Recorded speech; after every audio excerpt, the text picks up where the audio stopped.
네, 오늘도 평안하시기 바라겠습니다. 오늘 말씀은 요한일서 2장 12절 말씀입니다. 자녀들아, 내가 너희에게 쓰는 것은 너희 죄가 그의 이름으로 말미암아 사함을 받았음이요. 아멘. 네, 오늘 말씀부터 14절까지는 성도의 정체성에 관한 말씀입니다. 정체성이라고 하는 의미가 뭐냐면 쉽게 말해서 정체가 뭐냐, 이런 의미입니다. 그러니까 구원받은 성도는 정체가 무엇이냐, 성도의 정체가 무엇이냐, 이런 질문인데요. 14절까지 보면 이것을 설명하기 위해서 사도 요한은 세 가지 단어를 사용합니다. 첫째는 자녀들아 이렇게 호칭하고 있고요. 둘째는 아비들아, 셋째는 청년들아. 이 자녀들아, 아비들아, 청년들아, 이것이 성도의 정체를 설명하는 단어라는 제 것입니다. 이게 이제 자녀들아 했을 때 사도 요한이 이제 나이 많아 늙었죠. 그러니까 이제 교회 성도들이 다 자녀 같은 이제 그런 관계가 되었습니다. 그러니까 자녀들을 대하는 것 같은 부모의 심정으로 자녀들아 이렇게 이제 말을 했던 것 같고요. 아비드라라고 이렇게 호칭하는데 교회 내에 어른들이 있었습니다. 그리고 교회 지도자들, 장로님들 이런 분들이 이제 아비드라에 해당하는 것이죠. 청년들아 이렇게 호칭하는데 이제 나이가 젊은 사람들만을 호칭하는 게 아니라 열심히 활동적으로 하나님의 일을 하는 사람들, 전도를 하고 말씀을 가르치는 이런 사역자들을 향해서 청년들아라고 언급하는 것으로 보입니다. 자, 그런데 왜 사도 요한은 이런 호칭들을 사용하는 것일까요? 이런 호칭들이 성도의 정체성을 말해준다는 건데 이 정체성을 분명히 하라는 겁니다. 성도의 정체성을 분명히 해야만 바른 신앙을 가질 수 있다. 또 바른 신앙의 삶을 살 수 있다라는 것입니다. 특히 이때 상황은요, 영지주의 이단들이 들어와서 많은 부분에서 거짓 가르침을 펼치고 있는 때라는 것이죠. 그러니까 이 영지주의 이단에 넘어가지 않으려면 성도의 정체성을 분명히 해야만 한다.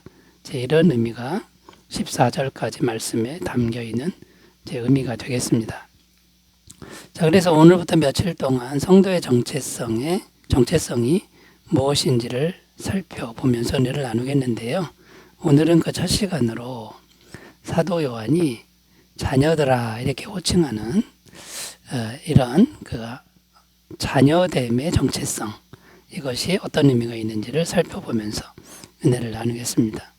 자, 첫 번째, 이 자녀됨의 정체성에 담겨 있는 정체성은요, 의미는요, 자녀들은 하나님의 사랑받는 사람들이다. 이게 자녀됨의 정체성은 하나님의 사랑받는 사람들이다. 이런 의미가 담겨 있습니다. 12절을 다시 읽어보면, 오늘 말씀이죠. 다시 읽어보면, 자녀들아, 내가 너희에게 쓰는 것은 너희 죄가 그의 이름으로 말미암아 사함을 받았음이요. 자, 사도 요한이 자녀들아 이렇게 부를 때 분위기를 보면 굉장히 따뜻하다라는 겁니다. 진짜로 자기 자녀를 생각하면서 부르듯이 그렇게 자녀들아라고 불렀다라는 겁니다. 자, 그러나 여기서의 진정한 의미는 인간적 사랑보다는 하나님의 사랑받는 자라는 그런 의미가 담겨 있다라는 겁니다. 이 자녀들아는 하나님의 사랑받는 사람들아 이런 의미라는 거죠. 자, 하나님이 사랑하신다면 어떤 일이 일어날까요? 자, 첫 번째는요, 이 하나님의 사랑받는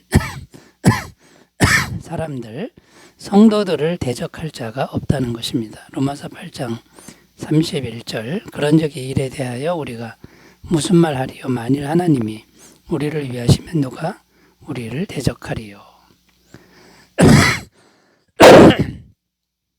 자, 하나님이 사랑하시는 사람을 누가 과연 대적할 수 있겠느냐라는 말입니다. 대적할 자가 없다는 것이죠. 그리고 하나님의 사랑받는 사람들, 성도들을 하나님이 가만히 놔둘 리가 없습니다. 항상 안전하게 보호하신다라는 겁니다.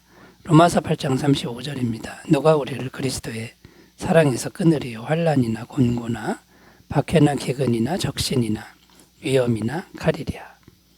그러니까 어떤 위협적인 세력도 성도들을 공격할 수 없도록 막아주신다라는 겁니다.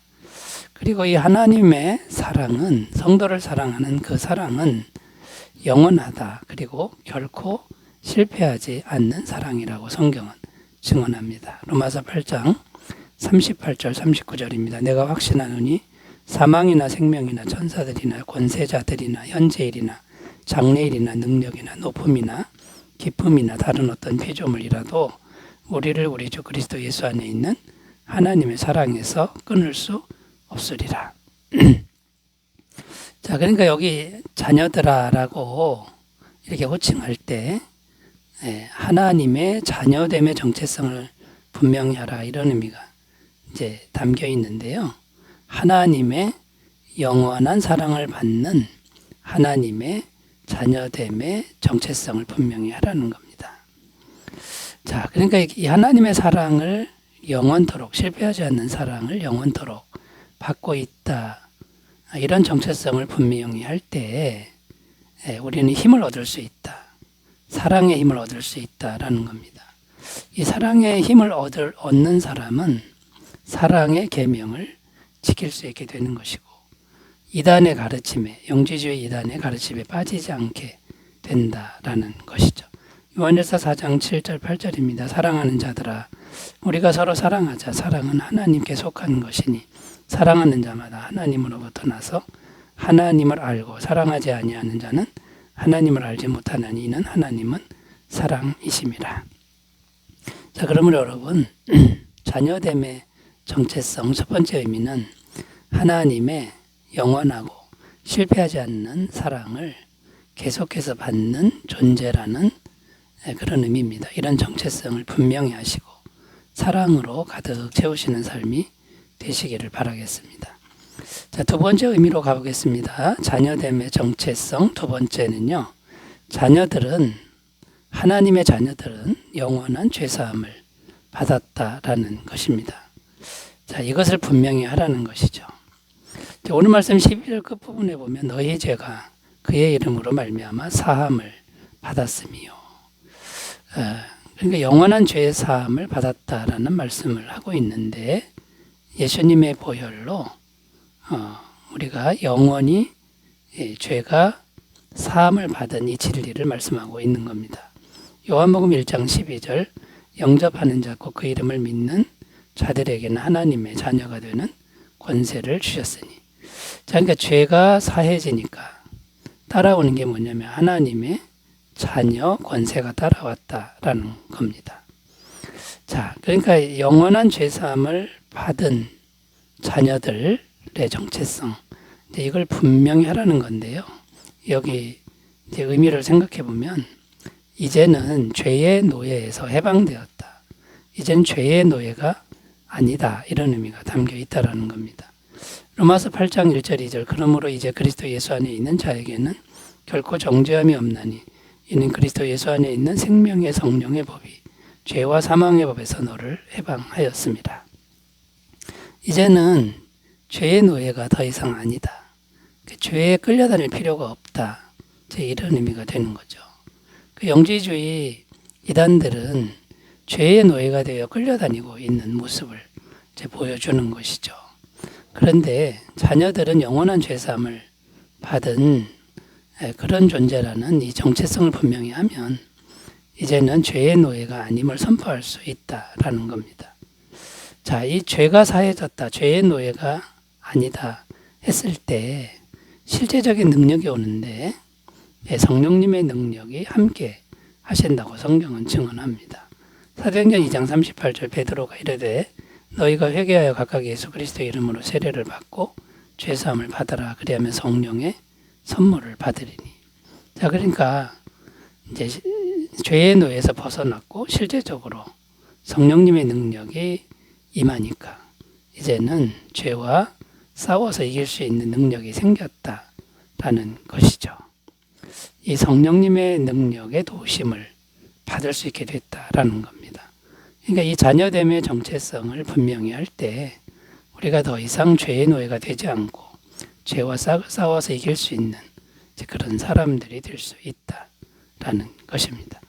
세 번째 또 의미로 가보겠습니다. 이 자녀됨의 정체성, 여기에 담겨 있는 의미는요, 하나님의 자녀들은 하나님 아버지를 닮아간다, 이런 의미가 담겨 있습니다. 하나님이 우리들의 아버지시니까 자녀인 우리들은 당연히 하나님을 닮아갈 수밖에 없는 것이고요. 그리고 하나님 아버지를 우리는 자랑스러워 하게 된다라는 겁니다. 자, 그러니까 하나님을 자랑스러워하고 하나님을 이제 닮아가는 것이 자녀됨의 정체성이라는 겁니다. 그런데 하나님 아버지는 이제 거룩하시다라는 겁니다. 죄가 조금도 없으신 분이라고 성경은 증언합니다. 그러니까 결국 하나님의 자녀들은 하나님 아버지를 닮아가는데 거룩하신 하나님 아버지를 닮아가게 된다라는 겁니다. 자, 이런 정체성을 우리가 이제 분명히 하면 시간이 갈수록 거룩해지는 성화의 삶, 아름다운 삶, 깨끗한 삶으로 나아갈 수 있다라는 겁니다. 자, 그런데 영지주의자들은 거룩한 삶을 추구하지 않습니다. 방탕하고 음란한 삶을 살면서도 괜찮다라고 말을 한다라는 거죠. 죄가 아니라고 말을 한다라는 거죠. 왜 그러냐면 하나님의 자녀됨의 정체성이 없기 때문이라는 겁니다. 자, 우리가 이 하나님 아버지의 거룩함에 대해서 기억해야 될 말씀이 있는데요. 레위기 19장 2절입니다. 너는 이스라엘 자손의 온 회중에게 말하여 이르라. 너희는 거룩하라. 이는 나 여호와 너희 하나님이 거룩함이니라. 자, 하나님이 거룩하시니까 하나님 백성들에게도 거룩하라고 이렇게 말씀하신 것을 우리가 이제 분명히 기억해야 될 줄로 믿고요. 에베소서 5장 1절입니다. 그러므로 사랑을 받는 자녀같이 너희는 하나님을 본받는 자가 되고 3절 4절 계속 읽으면요. 음행과 온갖 더러운 것과 탐욕은 너희 중에서 그 이름조차도 부르지 말라. 이는 성도에게 마땅한 바니라. 누추함과 어리석은 말이나 희롱의 말이 마땅치 아니하니 오히려 감사하는 말을 하라. 분명히 성경은 이렇게 거룩한 삶을 강조하고 있는 것을 우리가 꼭 기억하셨으면 좋겠습니다. 자, 하나님의 자녀됨의 정체성이 왜 중요한지 우리가 오늘 이렇게 살펴보았는데요. 이 자녀됨의 정체성을 분명히 함으로 하나님의 사랑을 영원히 받고 영원한 죄사함 안에서 죄로부터 자유하고 그 다음에 하나님 아버지의 거룩함을 닮아가는 복된 삶이 되시기 바라겠습니다. 기도합니다. 하나님 아버지, 우리가 하나님의 자녀입니다. 이 자녀됨의 정체성을 분명히 하도록 도와주시옵소서. 예수님의 이름으로 기도드립니다. 아멘. 좋은 하루 되시기 바라겠습니다. 감사합니다.